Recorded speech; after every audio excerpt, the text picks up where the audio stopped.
안녕하십니까. 오늘 한성천 노조위원장을 다시 모셨습니다.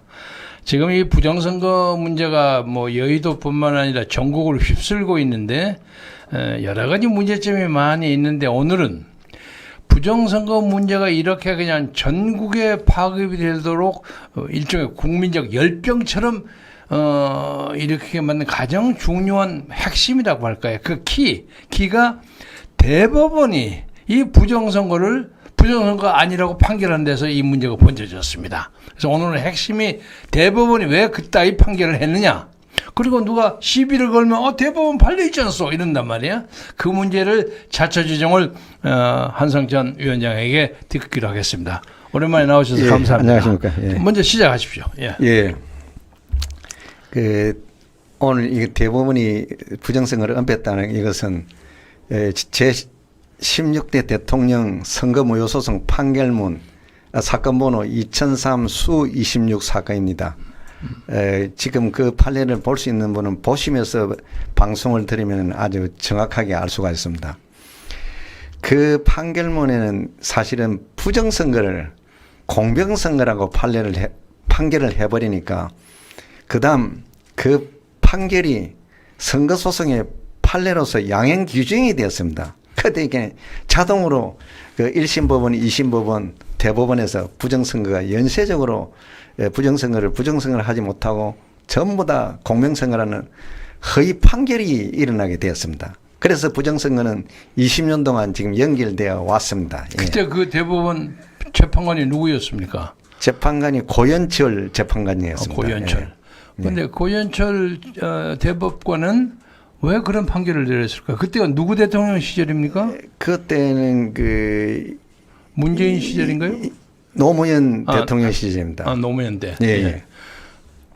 노무현. 2004년 5월 31일 날 판결이 났습니다. 그러면 그 사람은 노무현 정부의 입장을 옹호한 셈이 되군요. 결국은 그랬죠. 결국은 그러다 보니까 내용을 대강 보면은 그때 이제 전자개표기를 사용해서 부정선거라고 이제 많이 국민들한테 알려졌습니다. 그때 전자개표기는 중앙선관위에서 집행할 적에 컴퓨터 시스템 전산 조직으로 개발하고 관리했다고 국민들한테 계도도 하고 홍보도 하고 다 했습니다. 그런데 판결문에는 그 전자개표기를 기계장치라고 사실하고 완전히 틀리는 판시를 했습니다. 요새는 투표 분리기라고 사용한다면서요? 이제 원래는 공시한 명칭이 전자개표기입니다. 그게 이제 부정선거를 은폐하려고 투표지 분리기라고 하고 있습니다. 그런데 투표지 분리기는 전자개표기의 하드웨어입니다. 하드웨어니까 같은 전산 조직입니다. 그런데 국민들은 하드웨어와 소프트웨어로 구성된 전산 조직인지 모릅니다. 이름을 조금만 바꿔보면 완전히 딴 장비인 것처럼 하면서 국민을 속인 것입니다.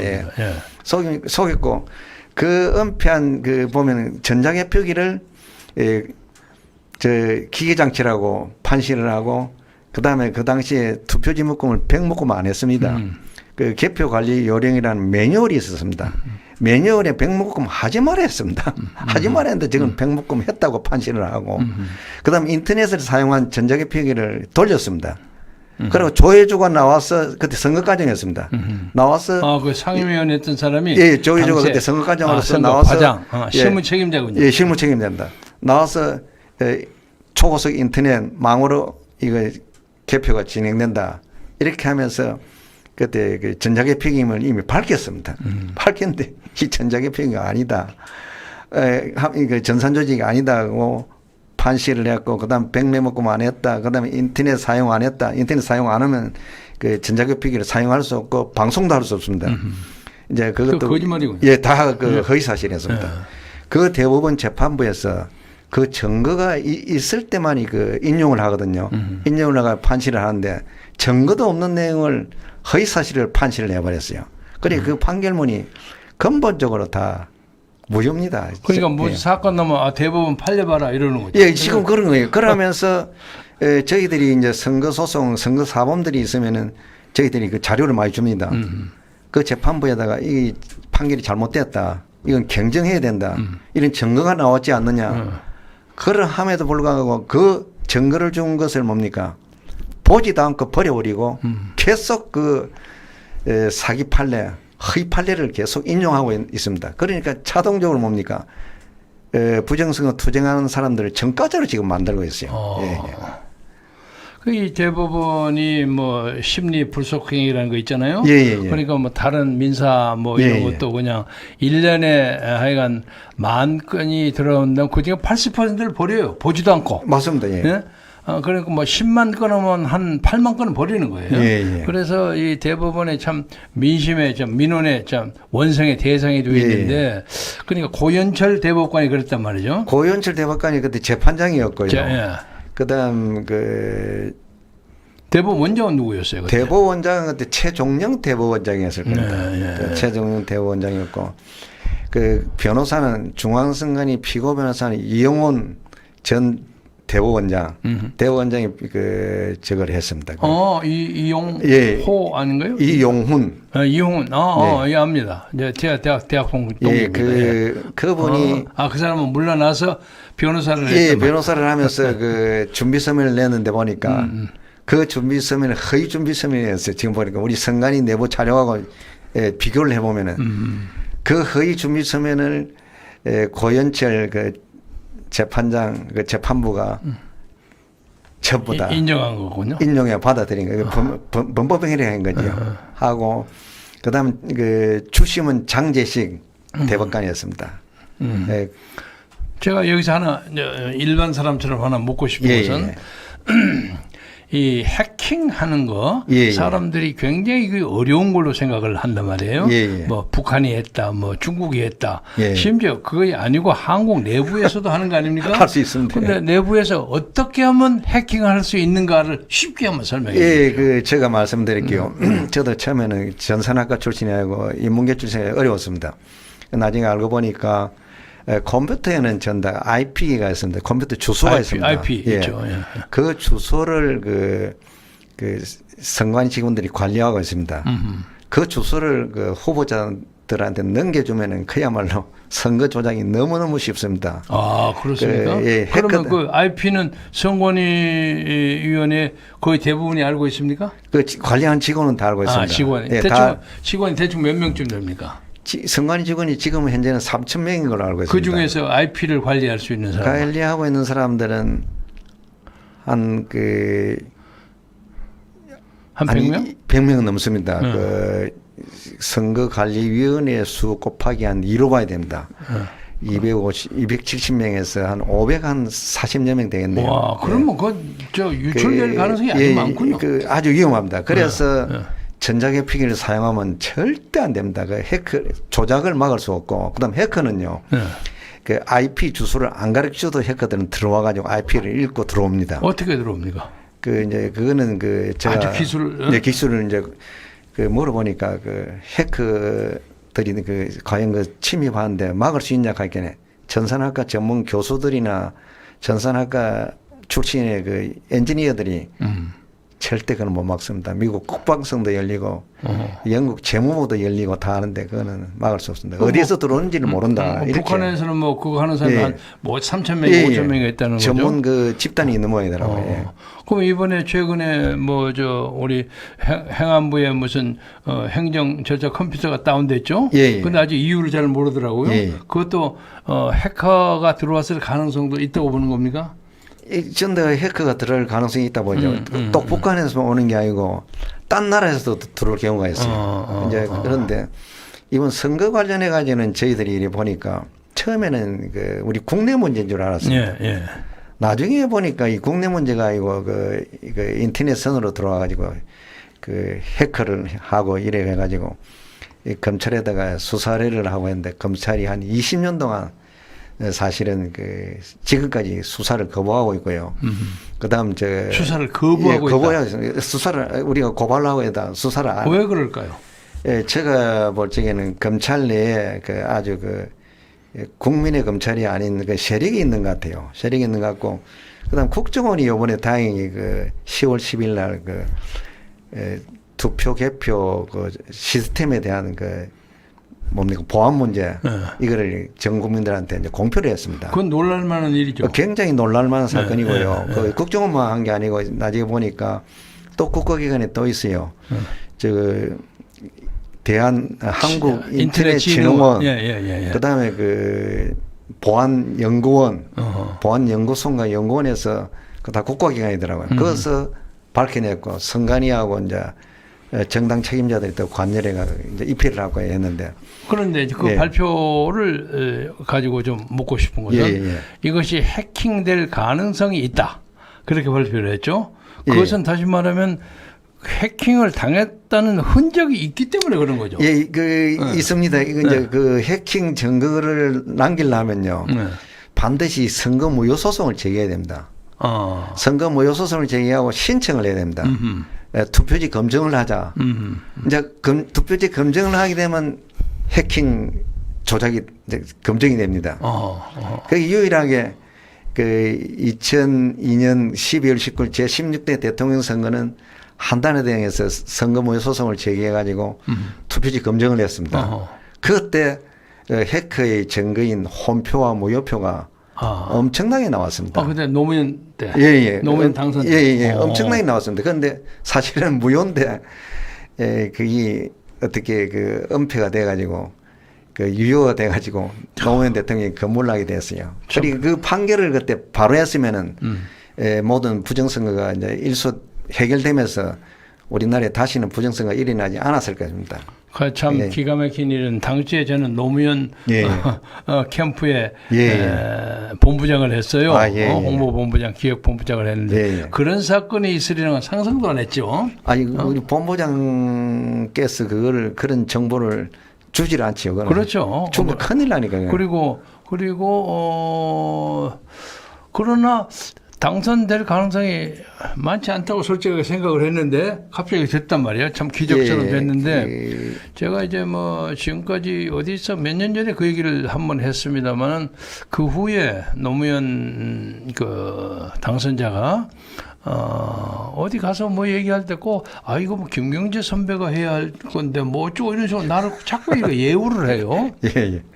한때 내가 북한으로부터 무슨 제의받았다는 얘기 한번 했죠. 그래서 왜 그런 얘기를 하냐고. 근데 그걸 수십 번을 해요. 여보시오 자꾸 그러지 말라고. 그래서 그거 사실이니까 난 마음이 깨림칙한 사람은 인간이 나쁘지 않습니다. 그래서 저도 좀 이상하게 생각했어요. 이 사람이 지나치게 하고 또 열린우리당을 만들어 나갈 때 그렇게 제가 얘기했어요. 아니 자기를 대통령을 만들어준 당을 어떻게 깨고 나가느냐. 그러니까 거기에 보수 반동 뭐 이런 사람 보수 반동 뭐 그거 나중에 빼고 그러면 될 거 아니냐. 예를 들면 선거 그때가 2000년 선거예요. 2000년. 그리고 2000년 선거 때 아니 적당히 공천에서 약간의 영향력을 미쳐서 그런 사람 좀 제외하고 또 몇 사람 걸려있더라도 또 본선에서 떨어질 수도 있고 그하고 몇 사람 나오면 그러느니 하고 100명 중에 10명, 20명 있으면 그게 무슨 문제가 되냐. 아니 해야 된다는 거예요. 그래서 난 도대체 상식을 이해를 할 수가 없다. 도대체 상식으로 이해할 수가 없다. 당신 반드시 후회할 것이다. 반드시 벌 받을 것이다. 그렇게 주장하는데 벌 받아도 좋습니다 하고 나가더라고요. 그전에 나하고 무지하게 친했거든. 그래서 이해를 할 수 없는 거지. 혹시 그 사람이 무슨 강제에 의해서 당을 새로 만들어라는 어떤 무슨 암시와 지시를 받지 않았는가 그런 느낌이 듭니다. 어떻게 생각하세요, 이건? 저희들도 그때 그 방송을 통해 가지고 이제 그런 느낌을 받았지요. 받았는데 지금 노무현 대통령 그때 그 부정선거가 일어나고 나서 그분이 대통령이 그 2003년 2월 25일인가 취임을 했습니다. 취임을 해가지고 그 4월 18일 날 전국 공무원 노동자협에서 결의를 해가지고 부정선거도 하고 결의해가지고 대법원을 증거를 했습니다. 증거는 사건이 일어나서 4월 20일 날 또 증거를 했습니다. 그 보도 자체를 제가 뭡니까? 못하겠어요? 못했습니다. 노무현 대통령 때. 전혀 못하고요. 언론도 못하고 중앙 법원의 판사들만 보고 있었습니다. 그때 중앙 법원의 판사들이 확실한 부정선거다.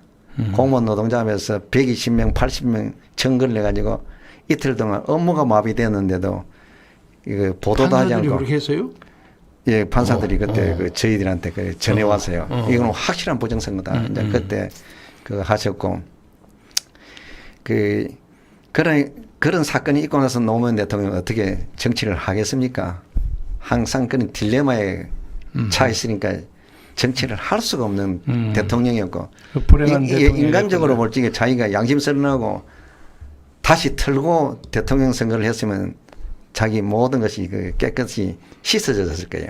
그건 예, 그러면서 결국은 지금 빨리 돌아가시고 한 모습을 보면은 참 애처로워요. 제가 봤을 때. 예. 그래서 지금 보통 이번에 4.15 총선 노무현 대통령이 떠났습니다. 4.15 총선이 여러 가지 패턴으로 봐서 옛날 3.15 총선하고 아주 비슷하다. 그게 딱 60겁자가만 돼갖고 된 거예요. 딱 그렇습니다. 왜 그렇게 사람들이 얘기를 하는지 모르겠어요. 선관위 제가 근무할 적에 선관위 옛날 선배들이 그 3.15 부정선거가 뭐냐 이래 우리 몰랐어요. 뭐 그러니까 3.15 부정선거는 사전투표를 40%를 해가지고 40이나 했었습니다. 예, 40%가 사전투표를 참여했어요. 참여해서 개표장에 가서 개표를 하려고 보니까 투표지가 선거인 수보다 많은 거예요. 전북 진안장수구에서 나오죠. 예, 그러니 많이 나오니까 그 많은 투표지를 밖으로 유출시키다가 부정선거가 일어난 것이 3.15 부정선거예요. 그런데 그래서 시작됐죠. 60년 1개월 만에 2020년 4월 15일 또 부정선거. 거기 3.15고 여기는 4.15고. 예, 4.15. 또 부정선거가 일어났어요. 국정에서 요번에 뭐라 했습니까? 투표 부분에 완전히 해커가 들어오도록 문을 열어놨다 했지 않습니까? 방비를 안 해놨다. 이건 뭡니까? 이 부정선거입니다. 세상 천지 해커가 들어오도록 방비를 안 해놓고 한다는 것은 뭡니까? 이거는 그런 선거 관리는 있을 수 없고 인간적으로 인정도 안 되고 정당성도 없습니다. 그렇게 뭡니까? 60년 1개월 만에 또 다시 3.15 부정선거 사건이 또 일어나. 그때는 사람은 아날로그 방식으로 손으로 해가지고 사고 났다면 이번엔 컴퓨터 시스템을 가지고 사람들을 지도체도 모르게 속이면서 해버리는 거예요. 그런데 참 아쉬운 것이 제가 자꾸 검찰 이야기하는데 검찰은 이 정도 되면 지금 본격적으로 수사를 해서 찾아내야 됩니다. 찾아내서 부정선거 뿌리를 뽑아야 됩니다. 지금 검찰이 참 하는 행동을 보면 누구를 위한 검찰인지 제가 알 수가 없습니다. 그래서 저도 엊그제 뭐 제가 직접 만난 건 아니지만 한동훈 법무장관이 국회 예상예산위원회 회의에서 더불어민주당의 이소영 그 여자 의원 있죠. 그 사람하고 주고받고를 하더라고요. 근데 이소영 의원은 스펙은 좋은 사람이더라고요. 그런데 그 이제 반대파에서 저 사람 부정선거로 당선됐을지도 모르는 40명인가 몇 명 중에 하나라고 꼽히는 사람이에요. 그래서 제가 좀 깨름직했겠죠. 그래서 이제 감히 그 법무장관한테 그걸 묻더라고요. 그 법무장관을 물었는데 법무장관의 답변이 둘이가 꼭 짜고 한 것 같아요.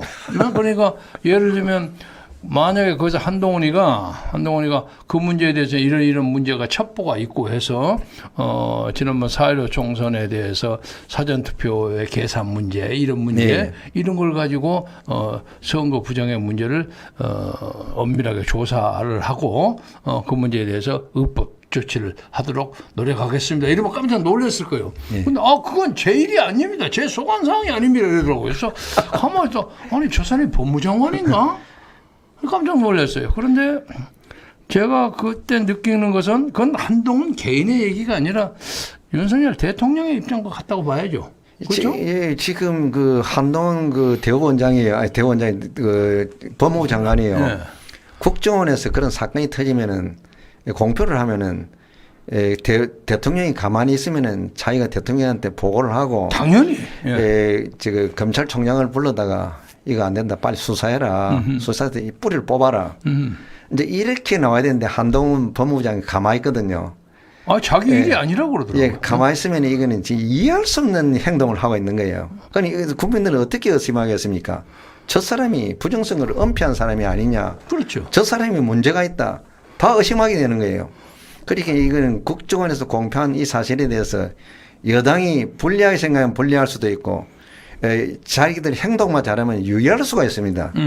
그렇게 하는 것이 정치 그 뭡니까 저건데 저희들이 볼 적에는 지금 이해할 수 없는 행위를 지금 계속하고 있고 국민들은 자꾸 부정선거를 알아가고 있고 국민들 다수가 많이 알아지면 이 정권 유지가 힘듭니다. 부정선거 돌리려면 그 사람들 전부 다 관련자들 구속은 기본이고 사형까지 당할 수 있습니다. 예.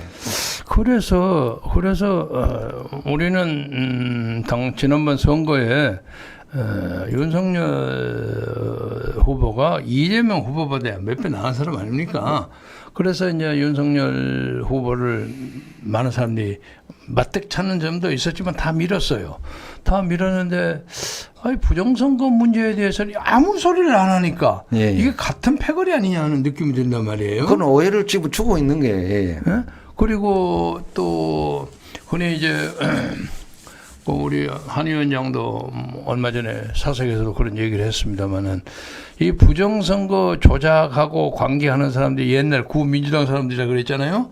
예. 그 사람들이 옛날 박근혜하고 이명박이 경선할 때 투표장 현장에도 많이 나타났다. 제가 옛날에 그거 얘기 한번 해보죠. 박근혜 후보하고 제가 이명박 후보가 경선에서 하게 됐는데 박근혜 후보는 당원 경선을 하자 했는데 이명박 후보가 국민 경선을 하자 해가지고 나중에 동의가 됐는가라고 했어요. 그래가지고 당원 경선, 국민 경선이 진행됐습니다. 두 개 동시에. 예, 두 개 되는데 저희가 저 강남 성안이 그때 근무했어요. 그 강남에 국민 투표, 경선 투표하는데 단속을 나갔습니다. 보니까 민주당 사람들이 다 나와 있는 거예요. 아니 거기가 한나라당인데. 그래서 깜짝 놀랐습니다. 이거 민주당 당직자들 일하면 안 된다 하고 제가 친한 사람한테 등을 치니까 그 사람이 돌아서가 반갑다 하면서 우리 선생님이 죽습니다. 이런 말을 하니 선생님이 왜 죽냐. 그렇게 선생님이 탄압받을 수 있다고 하면서 그분이 나도 실업자가 되지 않기 위해서 어쩔 수 없다 하면 이야기를 하면서 경선에 참여를 한다는 거예요. 그래서 이러면 나라가 죽지 하기에는 저보고 공무원들이 이렇게 순진하다. 노조위원장 당신이 말하는 것처럼 세상에 그런 우리나라 정당이 깨끗한 것 같으면 내가 본 앞에서 도끼를 가지고 내 팔을 잘라보겠다고 그 말하는 거예요. 민주당 당자. 예, 당자가 깜짝 놀래가지고 이것은 우리나라 정치 현실에서 내가 실제로 그렇지 않구나라는 걸 그때 느꼈어요. 느끼고 지금 계속 지나왔는데 보니까 그 사람 말이 맞은 것 같아요. 근데 그 사람은 지금도 그 민주당 그 근처 언저리에 있습니까? 지금 모르겠어요. 제가 한때 이름도 잊어보고 다 잊어본데. 한때 그 중에 어떤 사람이 이제 저하고 밥을 먹다가 형님 동생하면서 밥을 먹다가 우연히 그때 그 얘기를 했어요. 4.15 총선 얘기를 하다가 어떻게 말을 실수해가지고 좀 내가 질문을 자꾸 하니까 지가 이제 정확하게 권위 있게 얘기하려고 하다 보니까 중요한 데까지 언급하게 됐어요. 그래서 한참이다. 야, 내가 지금까지 얘기를 모르는 척하고 들었는데 네 말에는 요런 문제점이 있다.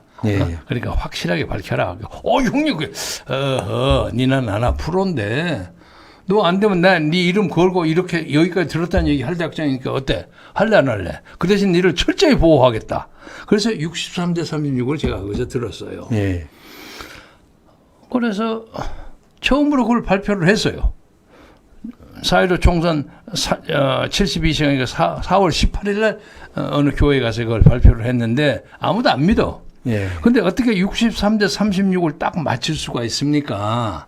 그것은 여러 개의 사전 투표가 있는데 다 조사를 카운트를 하니까 63대 36이 딱 되는 건 불가능하거든. 그러니까 그것을 63대 36으로 딱 나눠라는 입력을 했기 때문에 나온 거 아닙니까? 그렇죠. 그 얘기를 하는데 사람들이 안 믿어요. 그런데 이렇게 보자면 대한민국의 선거라는 게 하나만 하는 거 아니에요? 이거? 그렇죠. 정말 이 민주주의에 대한 근본적인 불신감이 생겨. 그런데 이걸 어떻게 극복해야 되겠습니까? 이거요. 이번에 국정원에서 공포했다 아닙니까? 해커도 못 맞고, 더구나 사전투표에서 통합 전산망 아니십니까? 전산 명부. 명부에서 사람을 계속 명부에 뭡니까? 선거인으로 올릴 수 있거든요. 그런 체제 가지고는 선거 관리하면 절대 안 됩니다. 그러니까 우선 있을 수 없는 특별한 거예요. 건 사전 선거 자체를 폐지해야 되는 거예요. 사전 선거 자체를 폐지해야 되고요. 네. 전자개표도 폐지해야 됩니다. 네. 왜 제가 이렇게 강력하게 말씀드리냐면은 전자개표는요. 만약에 그 팽팽한 그 후보자들 아니면 네. 더구나 국회의원 선거에서 이 팽팽한 후보자가 있을 경우에 만약에 아까 IP 이야기 안 했습니까? 그걸 알고 있는 후보자 쪽에서는 해킹 저런 들어가면 애들 많으니까. 예, 금방 문제가 생길 수 있고요. 그리고 전자개표기는 3% 이상 5% 정도 조작을 하면요. 네. 그 개표 사무원한테 적발돼요. 이제 좀 이상하게 눈에 멋이 드러나는 게 있으니까 적발되기 때문에 조금 미세하게 해가지고 그 개표를 넘어가는 거예요. 왜 그러냐면 개표가 낮에 하는 것 같으면은 낮에 하는 개표 같은 막을 수가 있어요.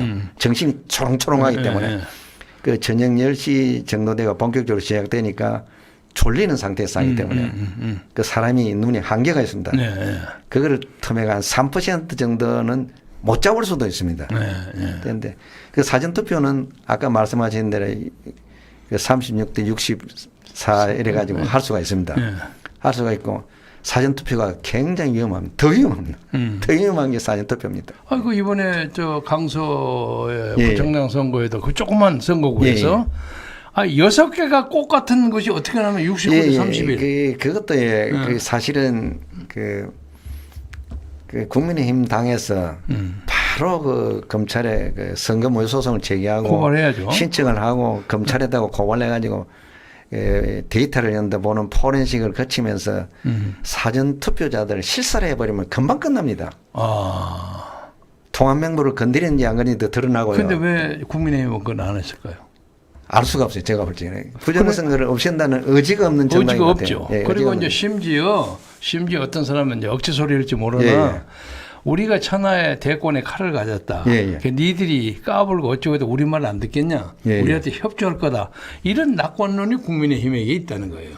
모르겠습니다. 해커들을 데리고 그렇게 하면은 그렇게 해도 말입니다. 개표장에서 개표 사무원들이 부정선거를 기어이 밝히고 말겠다 하면 밝혀집니다. 눈에 불을 켜고 설치면 밝혀진다. 그런데 지금 사무총장은 중앙선관위 사무총장은 윤석열의 친북에 갔잖아요. 예, 이제 그분이 이제 그 법원 그 판사죠. 판사 출신이 갔는데 사실은 판사 출신이 저희들이 근무해 보면은 선거법을 모르고요, 선거 관리 형태를 잘 모릅니다. 재판은 잘 알지 몰라도 그렇기 때문에 그분이 그 왔대서 선관위가 크게 바뀔 거라고 생각하면 큰 그 오해일 수도 있습니다.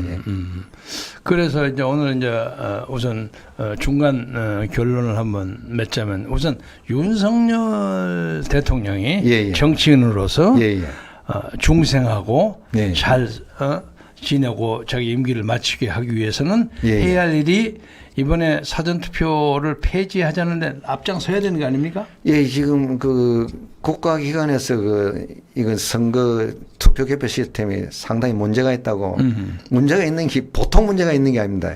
해킹 조작한 체제를 가지고 선거 관리한다. 이거는 있을 수 없는 거예요. 이게 불가능한 거예요. 그러니까 그 항상 문제가 많은 전산조직을 이용할 것이 아니라 그걸 폐지를 하고 수개표를 하고 그 투표소 수개표를 하고 개표 시간을 3시간만 늘리면은 그 저녁 9시에 끝나고 그다음 1시간만 개표를 하면 투표소 개표를 하면 끝납니다. 개표가 개표 종료돼 봅니다. 그리고 우리보다 훨씬 기술이 앞선 영국 독일은 다 수개표예요. 독일 다 수개표인데 그 독일에도 그 전에 그 독일에 과학이 발달됐다 해가지고 그 컴퓨터 시스템으로 하다가 그 해킹이 드러나가지고 독일에는 헌법에다가 아예 그 개표 이거 전산조직 사용 안 한다고 집어넣어버렸어요. 예, 넣어버렸습니다.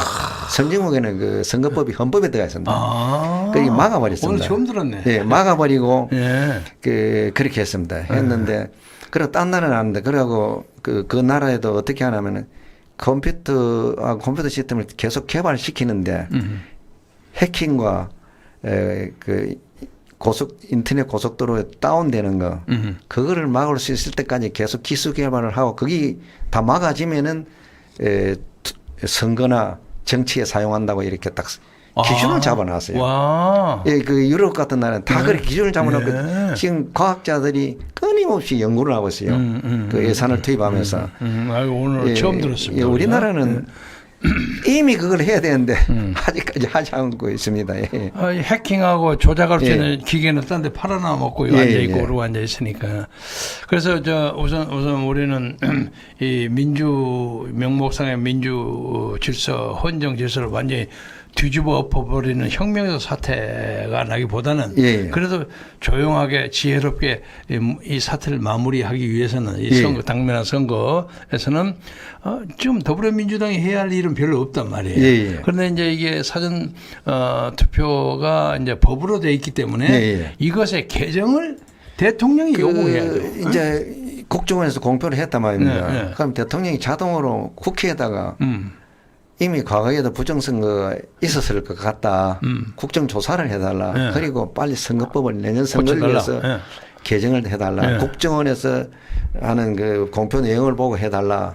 그렇게 하고 검찰에다가 검찰총장한테 빨리 수사해라. 수사해서 뿌리를 뽑아라. 그다음 국민들한테 그 호소를 해야 됩니다. 네. 국민 여러분 협조해 주세요. 네. 이제 우리가 부정선거로 가지고 과거 3.15 부정선거처럼 그렇게 나라가 시끄럽고 이러면 안 됩니다. 질서정연하게 우리가 해결할 수 있습니다 하면서 국민의 협조를 받아가면 100% 성공합니다. 네. 예. 그건 이제 그와 관련해서 예, 예. 오늘은 대통령이 해야 할 일, 예. 그리고 대통령이 그걸 안 하면 일종의 업무유기죠. 직무유기가 됩니다. 왜 그런다면요. 예? 대통령은 그 국헌을 존재할 의무가 있는 거죠. 선서를 안 합니까? 그렇죠. 예.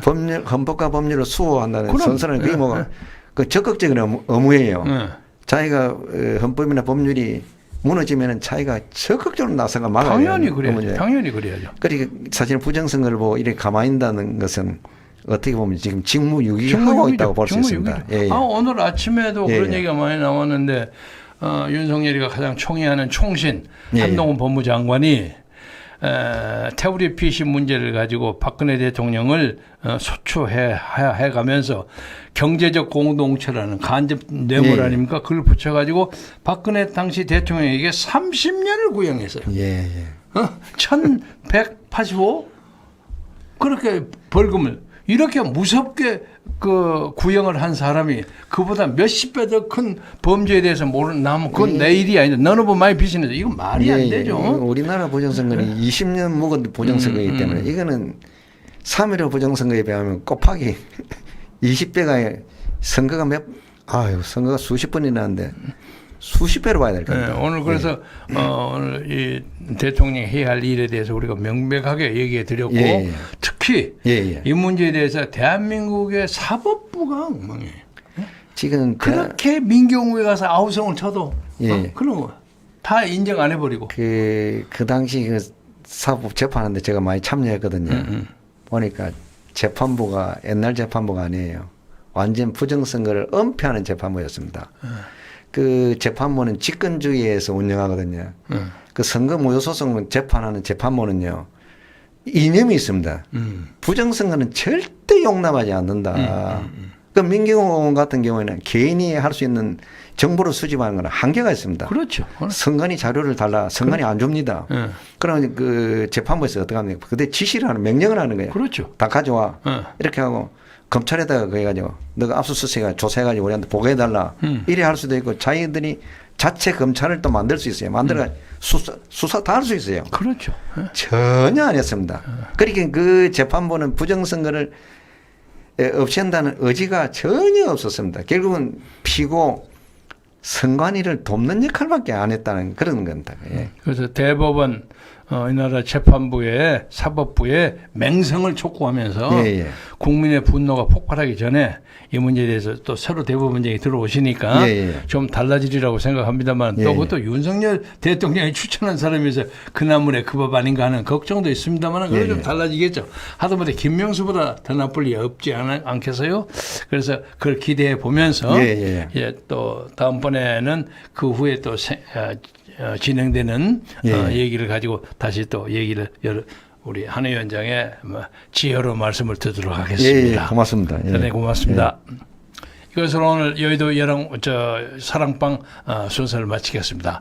원래는 오늘 좀 쉴 예정이었는데 뭐 하도 시국이 복잡하고 해서 그냥 부단하게 하나 벌리고, 내일은 그 이충근 박사라고 유명한 사람이 있습니다. 유니버시티 오브 텍사스에서 전쟁 정치학을 전공한 세계적인 아주 권위입니다. 그래서 이스라엘과 하마스의 싸움, 그리고 약간 좀 맥이 좀 빠졌지만 러시아와 우크라이나 전쟁이 인간의 역사를 어떻게 바꾸는가, 이런 문제에 대해서 헌정회에서 강연을 하는데 우리가 그걸 현장 중계를 할 예정입니다. 많은 시청 바라마지 않겠습니다. 감사합니다.